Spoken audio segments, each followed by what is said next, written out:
फोतुन जा हथियार, मोटरसाइकिलूं, ॿियो सामान क़तल कंदड़ धुर वापसि कंदी, जेका कमेटी मुक़ररु कई वई आहे उहा फ़ैसिलो कंदी। कमेटी जा चेयरमैन आहिनि मीर आबिद हुसैन खान जतोई ऐं शहरयार खान महर साहब।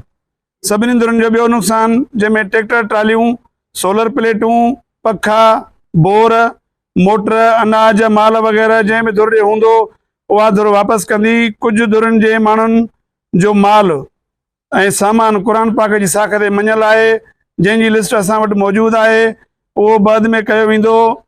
जेका बि इन मथी मुक़ररु कयल कमेटी में हल कया वेंदा। फ़ौतिन ऐं ज़ख़्मनि जा एवज़ा फ़ौतिन जे वारसनि ऐं ख़ुदि ज़ख़्मनि खे मिलंदा। कंहिं बि क़िस्म जी कट सट कान थींदी। ज़मीननि जो मसइलो मीर आबिद हुसैन खान जतोई, शहरयार खान महर साहब जन पाण वञी रिकॉर्ड चेक करे हल कंदा।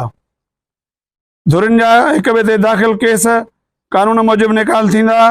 फ़िरियादी धुर वकीलनि जी सलाह सां बयानु फेराईंदी ऐं ख़र्च जवाबदार धुर पाण कंदी। अॼु खां पोइ का बि धुर भञकड़ी या अगराई कंदी, उन ते उन वक़्त जे ॾोह खां अलावा अखिरे 40 लख रुपया ॾंड विधो वेंदो ऐं भरायो वेंदो।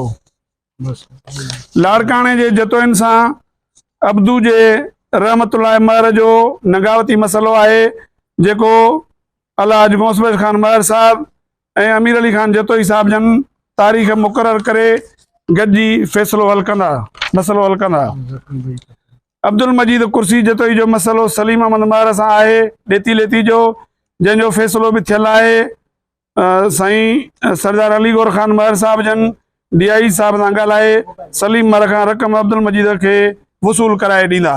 वॾेरो अब्दुल ख़ालिक महर जे धुर जो नुक़सानु आहे। ज़ख़्मी वॾेरो अब्दुल ख़ालिक महर ऐं 2 उन जूं नियाणियूं ज़ख़्मी थियूं, जंहिंजो एवज़ो आहे ज़ख़्मनि जो 3,50,000 रुपयो। इहो एवज़ो जतोइन जी धुर अदा कंदी। बाबा इहो फ़ैसिलो आहे। हा पूरो थियो। तव्हां दुआ घुरो न बा, दुआ घुरो।